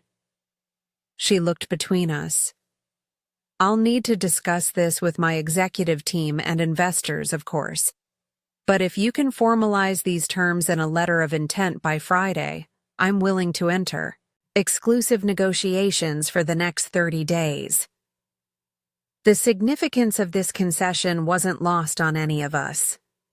For Melissa to consider exclusive negotiations meant she saw genuine potential in our proposal. Potential worth taking off the market for a month while we explored integration possibilities. We'll have the letter of intent to you by noon tomorrow, Nathan promised, his tone reflecting appropriate gravity for this breakthrough, along with an initial integration roadmap for your team's review. As we prepared to leave, Melissa pulled me aside while Nathan stepped out to take a call from Jameson. Caroline, she said quietly, are you sure about this? Not just the business decision, but... She glanced meaningfully toward the door where Nathan had exited. I understood her unspoken question. Melissa had known me during my ambitious early career days before I'd gradually faded into Nathan's shadow. She was wondering whether this professional revival would be sustained, or if old patterns would eventually reassert themselves. I'm sure about the business opportunity, I replied honestly. As for the rest, we're finding our way to a new equilibrium. But whatever happens personally, I won't be disappearing again professionally. That part of the story is over. Melissa squeezed my arm. Good. Because the Caroline Turner I remember was never meant to be anyone's supporting character. The ride back to the city was filled with energized planning as Nathan and I discussed next steps for the Blue Shift acquisition. The ease of our collaboration reminded me of our early marriage, when we had functioned as true partners rather than as executive and accessory. We should bring Victoria into the loop tonight, I suggested, as our car glided through the nearly empty downtown streets. She'll need to start financial modeling first thing tomorrow. Nathan nodded. I'll brief her when we get back to the office. Jameson, too. He'll need to start preparing the integration roadmap. I glanced at my watch. Nearly 1 a.m. Everyone will be home by now. Not Victoria, Nathan said with certainty. She texted during our meeting. She's still at the office preparing contingencies for either outcome. This didn't surprise me. Victoria's dedication was legendary within Everest. I'll come back with you then. We can brief her together and divide the overnight tasks. Nathan was quiet for a moment, then turned to face me fully. You're still staying at the Four Seasons. It wasn't a question, but I answered anyway. Yes. It's been 3 weeks, Carolyn. I know. He looked out the window at the passing city lights, his profile thoughtful in the darkness. I keep expecting to see you at home. I keep turning. To tell you something, only to remember you're not there. The confession, simple but revealing, stirred emotions I had been carefully managing since our separation. I'm not ready to come home yet, Nathan. Too much has happened too quickly. He nodded, accepting this without argument, another departure from his typical pattern. I understand, but I hope, someday. The unfinished sentiment hung between us as our car pulled up to Everest Tower. The building's nighttime security, lighting cast long shadows across the plaza as we made our way inside. Despite the late hour, a skeleton crew of security personnel remained on duty, nodding respectfully as we passed. As Nathan had predicted, Victoria was still in her office, surrounded by spreadsheets and financial projections. She looked up as we entered, immediately alert to our expressions. She's interested, Victoria said. Not a question, but a confident reading of our demeanor. Exclusive negotiation for 30 days, contingent on our letter of intent by tomorrow noon, I confirmed, taking a seat across from her desk. Victoria allowed herself a rare, genuine smile. That's significant. Melissa Chen doesn't enter exclusivity lightly. For the next hour, the three of us outlined the financial framework for the acquisition, balancing fair valuation for Blueshift against Everest's resources and strategic objectives.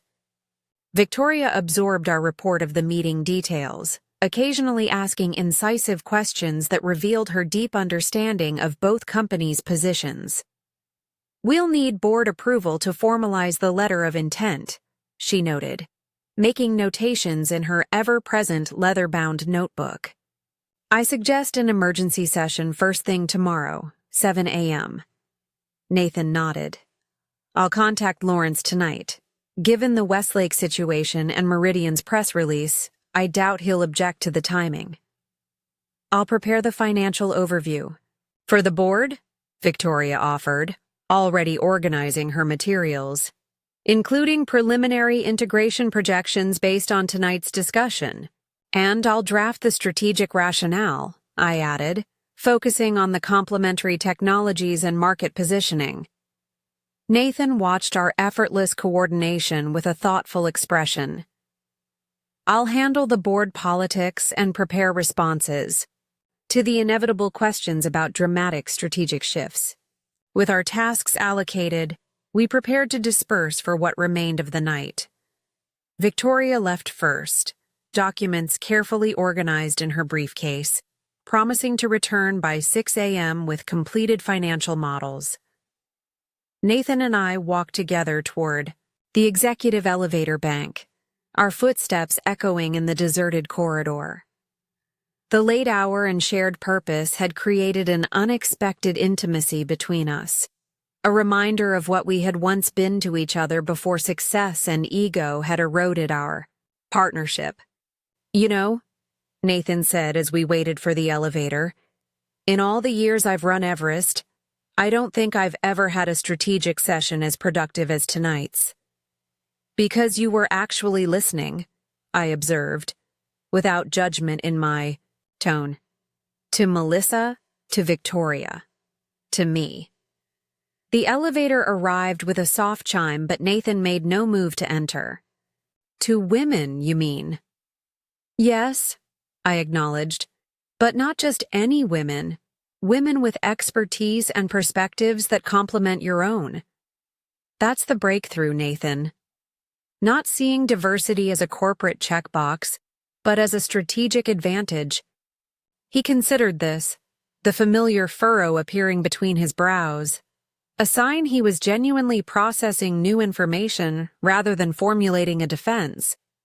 I've been thinking about what Melissa said about her team's approach to problem solving, about diverse inputs creating better outputs. It's not just a nice theory, I said. It's been proven repeatedly. Teams with varied perspectives consistently outperform homogeneous ones, especially in complex, dynamic environments. Like the current tech landscape, Nathan concluded, finally stepping into the elevator, where Everest has been gradually losing ground. I joined him, pressing the lobby button. Exactly. As the elevator descended, Nathan turned to me. I should have listened to you years ago, about so many things. The simple acknowledgement, delivered without defensiveness, touched something deep within me. Yes, I agreed softly. You should have. I'm listening now, he said, his voice equally quiet. I know it might be too late for some things, but I'm listening. The elevator reached the lobby, doors opening to the marble expanse beyond. Nathan walked me to the entrance where my car waited, neither of us speaking until we reached the revolving doors. Get some rest, I told him. Tomorrow will be intense. He nodded. You too, I'll see you at 7. As my car pulled away from Everest Tower, I watched Nathan's silhouette grow smaller in the rear window. For the first time since our confrontation, in the boardroom 3 weeks ago, I allowed myself to consider the possibility that our story might not end with professional collaboration and personal separation. That perhaps, with time and continued evidence of genuine change, we might find our way to a new kind of partnership, one built on mutual respect rather than traditional roles. But that consideration was for another day. Tonight, I had a strategic rationale to draft and a future to shape, both for Everest Technologies and for myself. The emergency board meeting the next morning began precisely at 7 a.m., with every member present either in person or via secure video link. Lawrence Bennett opened the proceedings with characteristic efficiency. Ladies and gentlemen, we've convened this emergency session to address 2 critical matters: our response to yesterday's market reaction following the Westlake announcement, and a surprising new strategic opportunity that has emerged overnight. Nathan, Caroline, the floor is yours. Nathan and I presented in tandem, our preparation evident in the seamless handoffs between us as we outlined the Blue Shift opportunity. Victoria provided financial projections with her customary precision, while Jameson shared initial integration, concepts developed during the pre-dawn hours. When we concluded, Lawrence looked around the boardroom, gauging reactions. This is unexpectedly positive news following yesterday's setback. Questions from the board? For the next 30 minutes, we fielded inquiries ranging from technical integration challenges to cultural alignment concerns.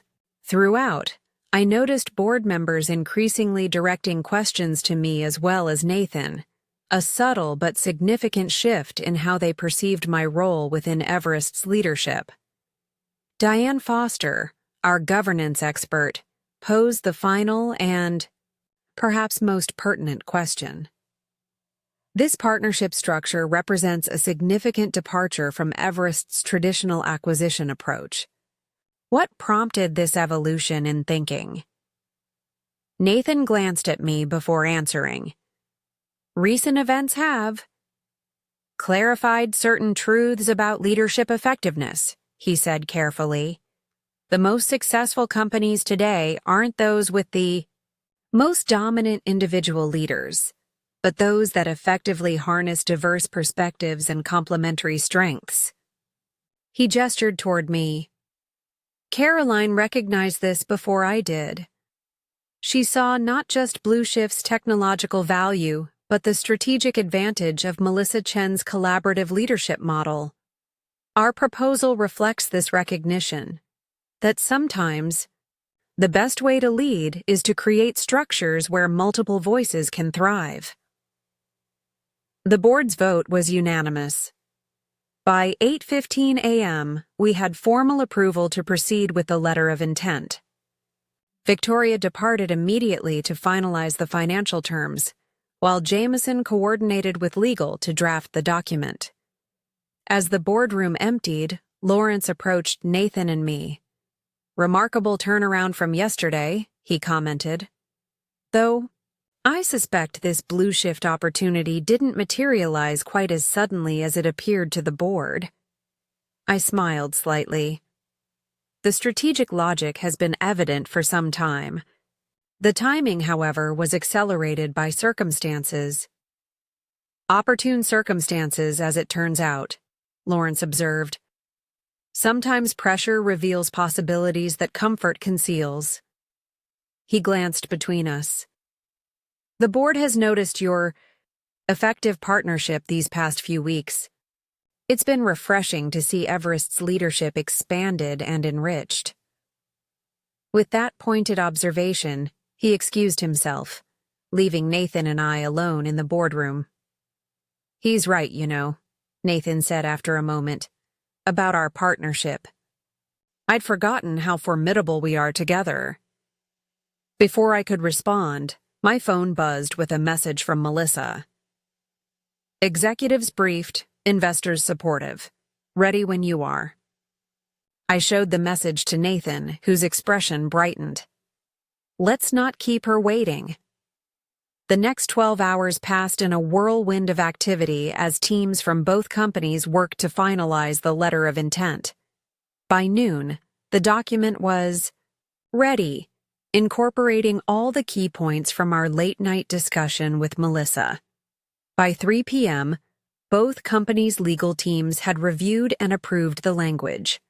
By 6 p.m., Nathan, Melissa, and I had signed the agreement, officially beginning the 30-day exclusive negotiation period.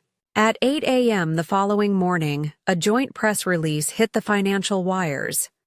Everest Technologies and Blue Shift announce exclusive negotiations for strategic integration. The market's response was immediate and overwhelmingly positive. Everest's stock, which had dropped 8% following the Westlake news, surged 12% within the first hour of trading. Financial analysts scrambled to update their assessments. "This potential acquisition represents a paradigm shift for Everest," wrote Sandra Morgan from Global Investments. The innovative partnership structure, preserving Blue Shift's autonomy while leveraging complementary strengths, suggests a more collaborative leadership approach that could address Everest's recent innovation challenges. By midday, the Westlake narrative had been completely overshadowed. Meridian's CEO was forced to defend their acquisition on CNBC, facing pointed questions about whether they had overpaid for a company with potential accounting irregularities, questions clearly prompted by deliberate leaks from our PR team. I watched this unfold from my temporary office at Everest, feeling a complex mixture of professional satisfaction and personal reflection. In just 3 weeks, I had transformed from invisible corporate wife to recognized strategic leader. The path forward professionally was clear and promising. The personal path, however, remained uncertain. Nathan appeared in my doorway late that afternoon, looking simultaneously exhausted and energized. "Have you seen the analyst reports? The market reaction has exceeded even Victoria's optimistic projections." I nodded. "It's not just about Blue Shift's technical capabilities. The market is responding to the partnership model itself, seeing it as evidence of Everest's adaptation to changing business realities." "Your model," Nathan corrected, stepping into my office and closing the door behind him. "Your vision for how companies should operate in today's environment." The acknowledgement, public, unambiguous, and without qualification, represented perhaps the most significant evidence yet of Nathan's evolution. I studied him carefully, noting the subtle changes in his demeanor over these intensive weeks. The arrogance that had once defined him had given way to something more measured. His natural confidence remained, but it was no longer predicated on dominating every room, every conversation, every decision. "Thank you for saying that," I said simply. Nathan moved to the window, looking out at the city skyline as the late afternoon sun cast long shadows between buildings. "The Ritz called this morning. They want to know if you're extending your stay again."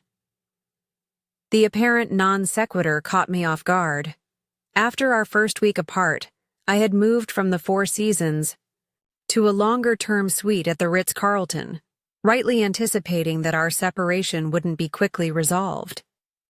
"I hadn't decided," I replied honestly. Nathan turned back to face me. "I've been thinking about our house, about how it represents a chapter of our marriage that's ended, one way or another." His choice of words, acknowledging an ending, without presuming what might follow, struck me as surprisingly perceptive. "I've been thinking about that too," I admitted. "What if we both started fresh?" he suggested. "Not at our house, not at the Ritz. Somewhere new that doesn't carry the weight of who we were to each other." The proposal was unexpected, yet oddly appealing. Our home in Riverview Estates had been designed to showcase Nathan's success, imposing, luxurious, and ultimately cold. I had never felt it truly belonged to both of us. "What did you have in mind?" I asked, curious about this new direction. "There's a loft in Westside Heights, industrial conversion, exposed brick, floor-to-ceiling windows, walking distance to that independent bookstore you used to love before our schedule became too dominated by corporate events." He paused, uncharacteristically uncertain. "I thought perhaps we could look at it together, as a possible new beginning, if you're open to that possibility." The thoughtfulness behind the suggestion, remembering my love for a bookstore I hadn't mentioned in years, choosing a completely different style of home, acknowledging that our future remained unwritten, moved me more than any grand gesture could have. "I'd like that," I said softly. "To look at it together, at least." Relief flickered across Nathan's features. "Tomorrow evening, after the integration planning session?" I nodded, feeling something shift between us. Not a resolution, but an opening. A possibility.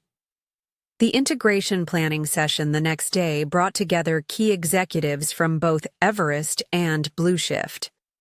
Melissa and I co-led the meeting, establishing a collaborative tone that set the foundation for how our companies would work together going forward. "Our goal isn't to absorb Blue Shift into Everest," I explained to the assembled leaders. "It's to create something greater than either company could achieve independently. That requires preserving what makes Blue Shift exceptional while identifying strategic connection points with Everest's platform and market position."